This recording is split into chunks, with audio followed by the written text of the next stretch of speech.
ನಮಸ್ತೆ ಗೆಳೆಯರೇ, ಶ್ರೀರಂಗ ಮೀಡಿಯಾಗೆ ಸ್ವಾಗತ ಸುಸ್ವಾಗತ. ದಯಮಾಡಿ ಮೊದಲಿಗೆ ಈ ವಿಡಿಯೋವನ್ನು ನೋಡ್ತಾ ಇದ್ದರೆ ಸಬ್ಸ್ಕ್ರೈಬ್ ಮಾಡ್ಕೊಳ್ಳ್ದಲ್ಲೇ ನೋಡ್ತಾ ಇದ್ದರೆ ದಯಮಾಡಿ ಒಂದು ಸಬ್ಸ್ಕ್ರೈಬನ್ನು ಮಾಡ್ಕೊಳ್ಳಿ, ಬೆಲ್ ಐಕನ್ನ ಒತ್ತಿ. ಒಂದು ದೊಡ್ಡ ನಗರದಲ್ಲಿ ಒಂದು ದೊಡ್ಡ ಕಾರ್ಯಕ್ರಮವು ನಡೀತಾ ಇತ್ತು. ಅಲ್ಲಿಗೆ ಬೇರೆ ಬೇರೆ ದೇಶಗಳಿಂದ ಹಲವಾರು ಶ್ರೀಮಂತರ ದಂಡೆ ಅಲ್ಲಿಗೆ ಆಗಮನವಾಗಿತ್ತು. ಯಾವ ಕಾರಣಕ್ಕೆ ಅಂದರೆ ಅಲ್ಲಿ ಒಂದು ಸ್ಪರ್ಧೆಯನ್ನು ಏರ್ಪಾಡು ಮಾಡಿರ್ತಾರೆ. ಅದು ಚಿತ್ರಕಲಾ ಸ್ಪರ್ಧೆ. ಪ್ರಪಂಚದಲ್ಲಿ ಯಾರೂ ಕೂಡ ಊಹಿಸಲು ಅಸಾಧ್ಯವಾದಂತಹ, ನೋಡಲು ಅಸಾಧ್ಯವಾದಂತಹ ಅದ್ಭುತವಾದ ಪ್ರತಿಭೆಗಳನ್ನು ಅಲ್ಲಿಗೆ ತಂದು ಚಿತ್ರವನ್ನು ಬಿಡಿಸಲು ಪ್ರಾರಂಭವನ್ನು ಮಾಡುತ್ತಾರೆ. ಆ ಪ್ರದರ್ಶನದಲ್ಲಿ ನಮ್ಮ ದೇಶದವರಾಗಿರ್ತಕ್ಕಂಥ ಒಬ್ಬರು ಅತ್ಯಂತ ಸುಂದರವಾಗಿ ಇರತಕ್ಕಂತಹ ಒಂದು ಹೂವನ್ನು ಪ್ರದರ್ಶನದಲ್ಲಿ ಬಿಡಿಸ್ತಾರೆ. ಅದಕ್ಕೆ ಮೊದಲ ಬಹುಮಾನವೂ ಕೂಡ ಬರುತ್ತದೆ. ಅದನ್ನು ಬೇರೆ ಬೇರೆ ಶ್ರೀಮಂತರು ಕೊಂಡುಕೊಳ್ಬೇಕು ಅಂತ ಹೇಳಿ ಆಸೆ ಆಗುತ್ತೆ. ಎಲ್ಲರೂ ಕೂಡ ನನಗೆ ಬೇಕು ಅಂತ ಹೇಳ್ತಾರೆ.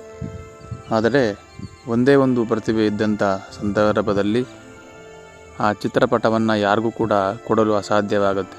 ಆವಾಗ ಅಲ್ಲಿ ಎಲ್ಲರೂ ಕೂಡ ಒಂದು ಒಪ್ಪಂದವನ್ನು ಮಾಡಿಕೊಳ್ತಾರೆ. ಈ ಚಿತ್ರಪಟವನ್ನು ಹರಾಜನ್ನು ಮಾಡೋಣ, ಯಾರು ಜಾಸ್ತಿಗೆ ಕೂಗ್ತಾರೆ ಅವರಿಗೆ ಇದನ್ನು ಕೊಡೋಣ ಅಂತ ಹೇಳಿ ಅಲ್ಲಿ ಹರಾಜನ್ನು ಕೂಗ್ತಾರೆ.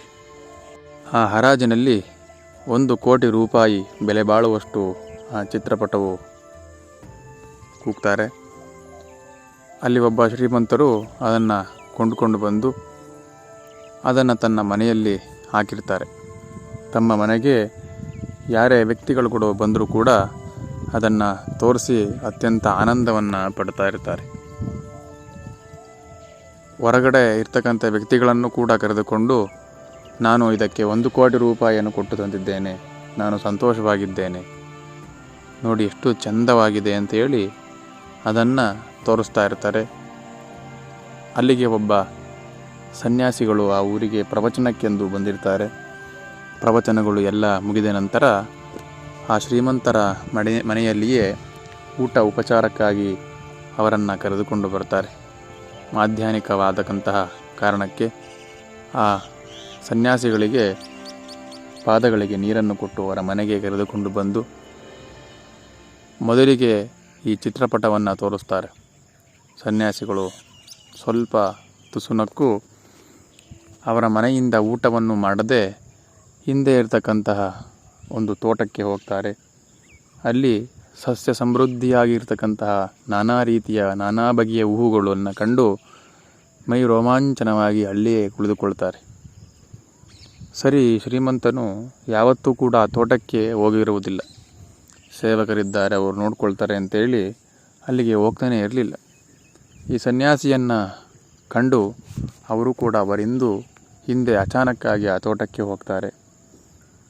ಹೋದಂತಹ ಸಮಯದಲ್ಲಿ ಅವರು ಸನ್ಯಾಸಿಗಳನ್ನು ಕೇಳ್ತಾರೆ, ಸ್ವಾಮಿಗಳೇ, ಊಟವನ್ನು ಬಿಟ್ಟು ಇಲ್ಲಿಗೆ ಏನಕ್ಕೆ ಬಂದಿದ್ದೀರಾ ಅಂತ ಕೇಳಿದಂತಹ ಸಂದರ್ಭದಲ್ಲಿ ಆ ಸನ್ಯಾಸಿಗಳು ಅತ್ಯಂತ ಸುಂದರವಾದ ಒಂದು ಮಾತನ್ನು ಹೇಳ್ತಾರೆ.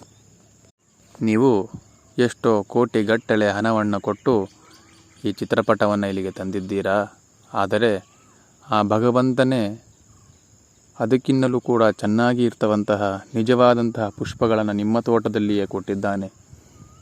ಅದಕ್ಕೆ ಆ ವಸ್ತುವಿಗೆ ಜೀವವೇ ಇರುವುದಿಲ್ಲ.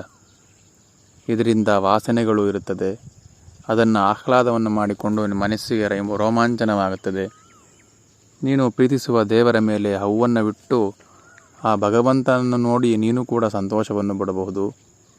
ಅದೇ ದುಡ್ಡನ್ನು ಬಡವರಿಗೆ ದಾನ ಧರ್ಮಾದಿಗಳನ್ನು ಮಾಡಿದರೆ ಅವರ ಕುಟುಂಬಗಳು ಕೂಡ ಚೆನ್ನಾಗಿ ಇರ್ತಾಯಿತ್ತು. ಅವರೆಲ್ಲರ ಆಶೀರ್ವಾದವೂ ಕೂಡ ನಿನಗೆ ಸಿಗ್ತಾಯಿತ್ತು.